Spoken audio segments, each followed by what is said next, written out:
Hey, what's poppin', Misfits? I thought I'd give you all story time.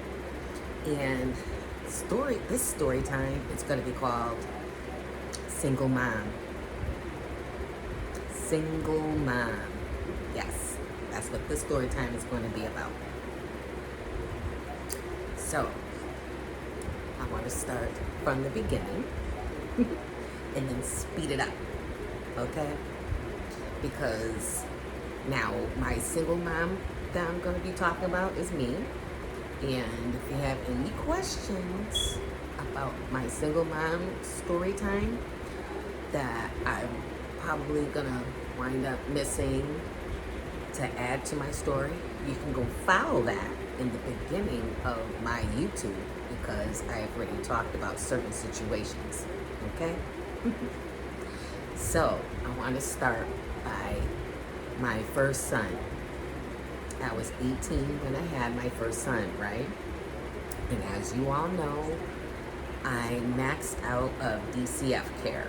I was in there from 6, 7 years old all the way until I maxed out until 18. So DCF care. So me being DCF, I was raised by DCF. So I am a DCF survivor. Again, I am a DCF survivor from 6, 7 years old all the way to 18. Okay? So, I had my son at 18, and I wasn't making good choices in my life. But I thank God that he had an aunt and uncle that really took care of him. Me, I was making wrong choices in life when I had him. Like, for instance, I went to New York, and his aunt at the time, she found out and she came and got both of us. So that's just for instance of my not so good choice that I did when I was 18. That's just one. And now I'm gonna speed it up. Okay. Now I had my second one, and I had him late. I had my second one at 24, 25 years old. So then I had a second child. My second child, I wind up getting married. And then I had a third child. And I think I was 25 at that time. 26. I was 26 at that time. So I had my children late. So it was 18, 24, 25. And when I say that I had because I had a girl, and then so now I have 4 kids, right? And I'm married at this time with my 4 kids. And I have to say, as you all know, I did not ever hear the word love. I've never heard it from a parent. I've never heard of it. I've never gotten a hug from a biological. I've never heard the word I love you from either parent at all. So, me growing up, what I knew what was love was shown to me on TV. What I thought was love, right? So now that I'm older, I didn't know I was selfish. Because I wanted someone to love. So I had these children. I'm like, you know what? I'm gonna have these kids, and I'm just gonna love on them. So, by that being said, how I was raised in DCF care, all I knew was survival mode. I didn't really know too much about love. Like, I gave my kids hugs and kisses. Like, I was always a hugger. And I kissed on my children. just knew to always love, like hug on them and kiss them, right? And I was in survival mode. So now I'm getting divorced with my fourth child. Getting divorced. And I'm like, oh my goodness, what am I gonna do now? But I did it. I wound up getting my license, and I wound up getting a car. Okay? I wound up getting a license and a car with my fourth child. I think I was 25 years old. And I wound up getting a license and a car. So I was like, oh my God, God is good, God is good. Now, I wind up now I'm working. I got a car. I had my license, and I'm working. And I wind up meeting somebody down the line, and I wind up getting pregnant. And with my fifth child.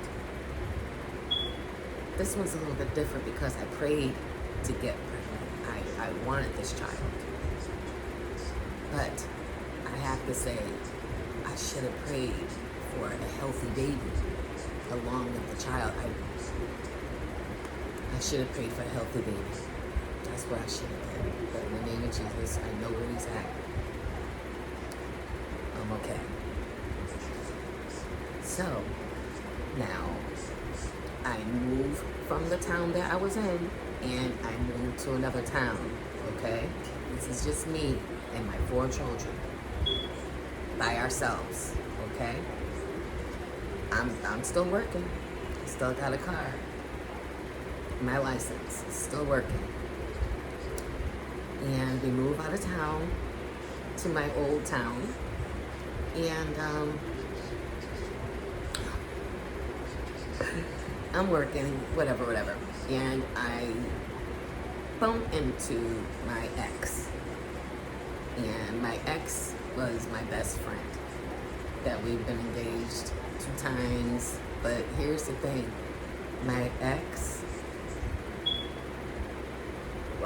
he was my ex then, yes. And he was my best friend. And we had one of those nights, whatever, like that, and whatever, and I end up pregnant. But here's the thing. I said that I was about to get my tubes tied and everything, right? And he was like, yeah, well, the boy's gonna have to move fast. I'm like, what? I was like, okay. Well, he moved fast and I got pregnant. With my this would have been 6th baby, but my son before that, I had a boy, baby James, he was stillborn, the one before that. So I buried him, whatever. So I'm pregnant with now, it's really my 6th, but really my 5th kid. And by my best friend. I was mad as heck because,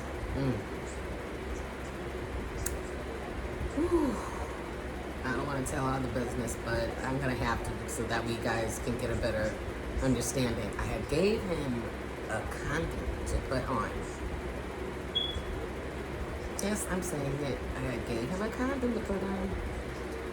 So that next morning, I looked, whatever, at my bed, whatever, and the condom was still there. Right there. I'm like, what's this? And I'm Sean, like, what is this? I gave this to you to put on.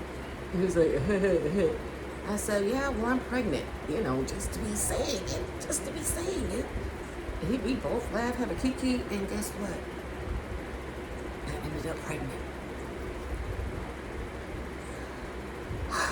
So, yes, I was mad for a while. I was honestly mad for the whole 9 months. I really was. I was mad for the whole 9 months. But in the name of Jesus, when she came out, I stopped being mad. When I seen her beautiful face, I stopped being mad. She was the most beautifulest baby I ever had in my life. Even though I have other kids too that are beautiful, but you know, I'm gushing over her. And she was just so beautiful, and she looked just like him. And her father used to call her Dreamy Eyes. So he used to call her Dreamy. And the reason why I say he used to is because he's no longer here. He was murdered. My best friend was murdered. So, but I'm gonna leave that to another part. So he gave me my last baby. And I was in survival mode, you know, all my children, right? So now I'm gonna speed it up for you all. Now I have semi-teenagers, they're in their teens, a boy and a girl. Out of my boy and my girl, they're getting in trouble. I had a house fire. Now, mind you, I had a house fire. Me and my kids thought I was rich. They thought I was rich because we lived in a nice house. All my houses were beautiful. I had everything gorgeous. There was nothing that they didn't want. Their birthdays were big. Their Christmases was huge. They didn't need for anything. They all got cell phones. They had everything. They had everything. But we had a house fire. We had to move, and I didn't know where I moved to was. They would say the ghetto. I did not know anything about gangs. I didn't know anything about that. I wasn't. How would I know? I was married. You know what I mean? I had my children. Survival mode. I'm working. You know what I mean? So shit happened. Well, one day I had come out from the house, and I'm seeing a whole bunch of people outside my house, and somebody's fighting. I realize it's my son, and I'm like, what? And I'm trying to get everybody off, you know, trying to get him off. And then after it's my son's, you know, he's doing what he's doing. And then somebody else said, I hear somebody say, yeah, well, now it's my turn. It's my turn now. And then somebody says, anytime I'm not going to say his name. He's out here. He's always out there for everybody. Ain't nobody touching him. And I'm like, what the heck? So nobody touched him?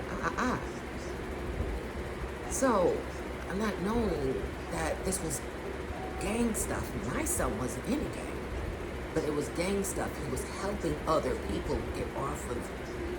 My son was helping other people because they were getting bullied by different gangs and stuff. So my son tried to, he went in there and he stuck up for the person being bullied that was in a gang. Okay? That's the truth. Now, I'm trying to speed it up. Now, my daughter, she's fighting in school, and she was in elementary. She was in elementary. She broke a teacher's arm, wrist, or whatever. And I'm like, what, my God, what's going on? Just me doing this on my own, okay? Single mom. And between my son and my daughter, they're fighting. They're fighting on the streets. They're fighting in school. This went on for some years, to elementary, to middle school, to where it got so bad they had to be on ankle monitors. They were on probation from elementary. I had one in elementary and one in junior high. Both of them were they were both in detention. It got so bad that they were on probation and they both went to detention. So, and this is out of town. It's not in the same town. So my trips to go and see them, and I still got baby girl with me. It was a lot for me. And not only that, I had to stop working a few times, calling out because I had to go to see them in detention. I had to go to court and do all this single mother wise, right? So it got to the point where when I went to detention and I had to say, listen, I have 2 kids here, a boy and a girl. Can I see them at the same time so that way, because you guys got different hours. One is for 4 o'clock, one is for 7 o'clock. Like, it's messing me up. I'm not going to be able to work. So they let me have my time with them together. One came out the side, one came out the side. And one was in tan, and one was in orange. And I got to hug them both my kids, in detention, right? By myself. Doing this all by myself, right? So, speeding up. Now, out of detention, my son's he's still doing what he's doing. He has to go to prison for a year. My daughter's still acting up in detention. She's in programs that she's in programs that she can't come out now. So bad that where we were at, nobody wanted her to come out because they were saying that she was treacherous to the community. So they brought her out of state. I fought for her to bring them back in the state. Now she's back in Connecticut. Now there's stuff going on. That's where she's at, and she's fighting in there too. Then they didn't want her into the facility where she was at, so they brought her out of state to a different state. Now where she maxed out at, to where now she has to fight for herself and do the work for her to come out and be a good citizen. She did it. She came out. She did her part. Now she's been here on God's green earth. She hasn't been back to jail. She hasn't been back to jail. She hasn't been back to prison. She hasn't done any of that since 18, right? Now, I'm going to let you guys all know this. I have not ever left any of my kids down. So now I'm going to have to say this. My first child, my 18-year-old, at that time, before all that, he was a football star. I never missed not one game. Not one game of his. So when I was foolish at 18, for almost 2 years, I was in and out. You know, his aunt and uncle had him. I was in and out. You know, they let me live my life, and I thank God for them. And I thank God for Jesus for letting me have the opportunity, for letting me grow to be a parent. So when I was done, I guess, roaming the street or doing not fighting, because I never do any of that. Best believe that. I don't have no reputation like that. But anyway, so when I was done doing that teenage thing, because I remember I was 18, I got my son and I moved out of town and I never looked back. So I had him for that full time, and then I didn't have nobody watch him or do any of that. I had him for that time always. So by that being said, he was a football star. Literally a football star. And I never missed not one game. Not one. I was excited. When he graduated, he gave me his cap. God, don't cry. For his prom. I didn't get to go to my prom because I was fighting for my life in DCF care. And what did he do for his prom? He videotaped it. He videotaped everything for me. And I got to watch his prom. I was like, oh my God. I was so happy that he thought about me. And I'll never forget it. Because that's what he did. He videotaped his prom for me, everything. And I loved it. And I never missed any game. Never. So, by that being said, I'm going to go back. So now, my daughter, at that time, was in the DCF. She was in detention. I never left her. I never left her. I've always been there. Not one time can she say that I left her. And my son, he went to prison for when he was 16, his first bid. But now here's the thing: he was only supposed to do his that 1 year, and then after that, come out as if it never happened. He just had to be good for that year. When he got out of jail, then it'll be done as if it never happened. Oh, I'm sorry to say, right after he got out, he went back in. And he's been doing that all the way up to 30. So, I can't say my son even knows me anymore because he spent most of his time in lockup. So me and my growing part of my life, he don't know me like that.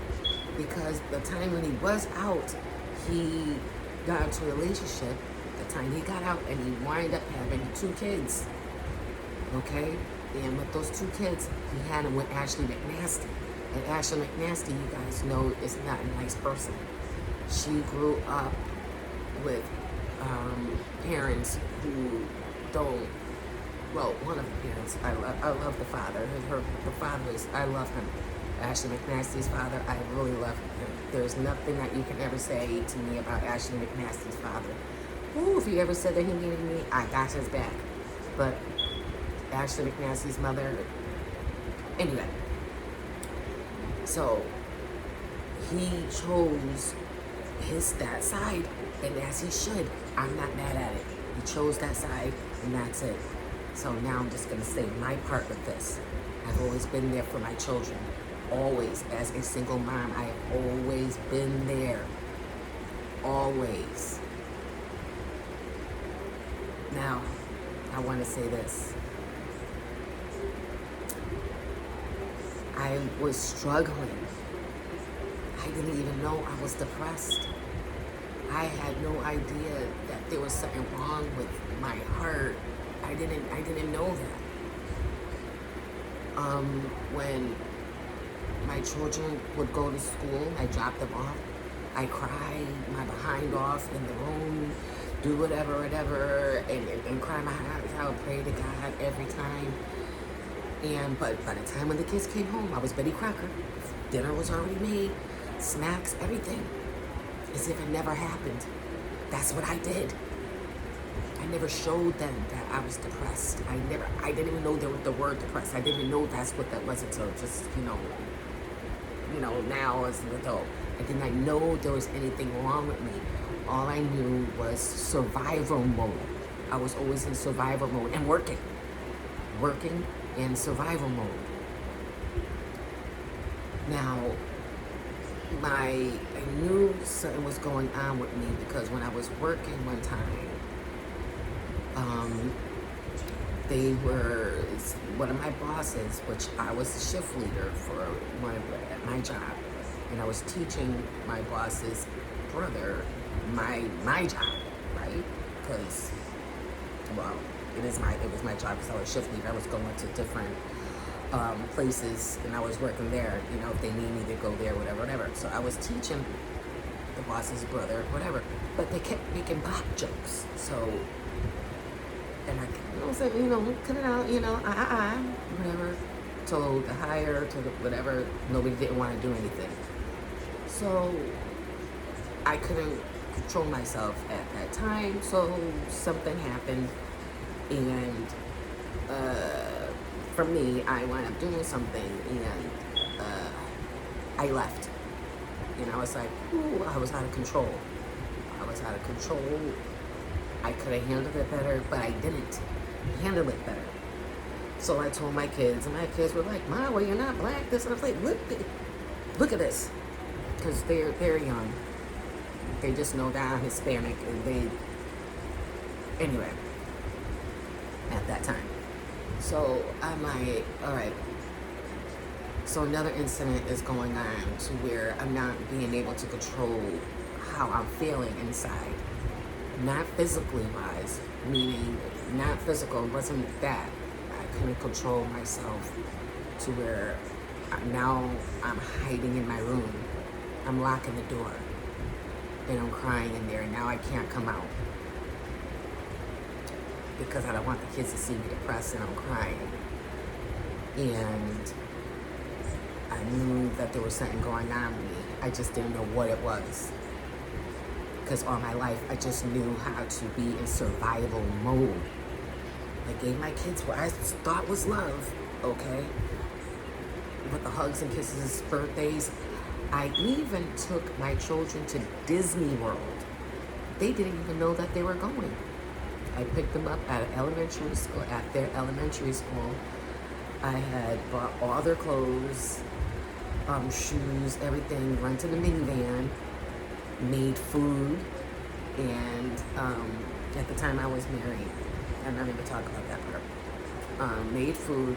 I even invited my person who I thought was a sister to me and her husband. I paid for their way. I paid for everybody's way. Everybody. So when I went to pick them up from elementary school, and I told the front desk, I said, yeah, we're going to Disney World. They don't even know. They were like, are you kidding me? Like, no. I said, the only thing they got to do right now is just get in the car. We're on our way to I-95. So when my kids found out that we were going to Disney World, let me tell you, we had the best time of our lives. And when we made pictures, took pictures of everything. So when they came back from school, I brought them little albums with the pictures of all our stuff that we did. So they showed their class what we did for the vacation that we had. That's the mom that I am. And that's the mom that I did for my kids.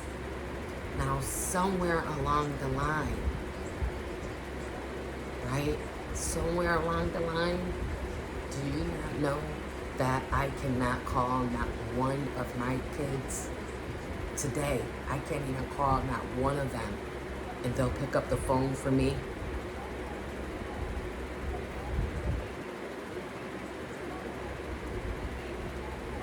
There's not one child of mine that I can call on and they'll pick up the phone for me.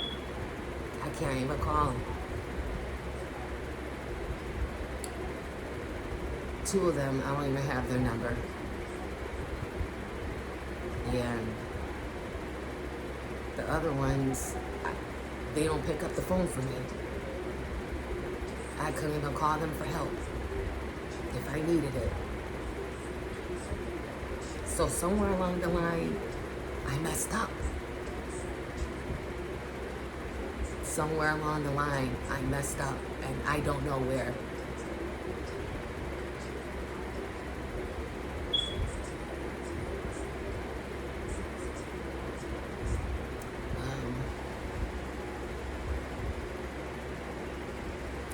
But I've been learning self-care, right? And boundaries. I've been learning a lot about myself. And I've been waiting around the phone for a long time for my kids to call.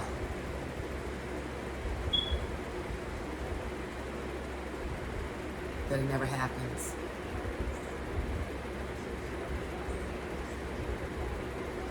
So, you know what I had to do? I had to block the number.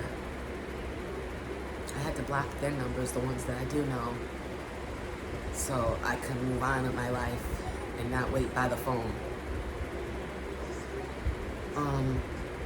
I could have changed it, but I have important people that need my number for different reasons that I can't change it at this right now. But in the near future, I probably will. I don't know. But right now, I had to block the numbers from my kids for my mental health. So that way, I don't have to keep staring at the phone or wondering if every time my phone rings, it's going to be them, and it never is. I don't expect anybody to understand that, and I don't care if nobody does understand my self-love journey and my self-care that I need for myself. But I did block, and honestly, I've been getting good sleep now. I've been getting a very good sleep. as a mom, that's all mom really wants is a good sleep. I mean, I can't say that my brain doesn't keep going and wondering everything, but I've been moving different paths of my brain to not even think about that. So God's been helping me with that. So what I do is I pray for my children, and then I keep it moving. So I wanted to give you this story time about me because I've always been, how can I say this? I felt ashamed of how I was raised. I thought that it was my fault. My whole life, how I was raised in DCF care, and I'm just, I'm learning my self-love that it was never my fault. I was put there, and I'm learning that I shouldn't be ashamed of certain things. I stayed in a relationship way too long than I should have because I was ashamed of how I was brought up, and I never heard the word love and stuff, and I didn't want to have to tell my story. But now I don't care. I don't care because maybe me telling my story, there will be people out there that can reach out to me and tell me how they're doing it, or maybe I can help them. So I'm growing, and I like this new me that I shouldn't be ashamed of. And I just wanted to give you this story time about single mom because I am a single mom. And I was a single mom, and I'm not blaming the fathers. I'm not saying anything bad about them at all. I'm just saying my part in what I went through, and to let people know that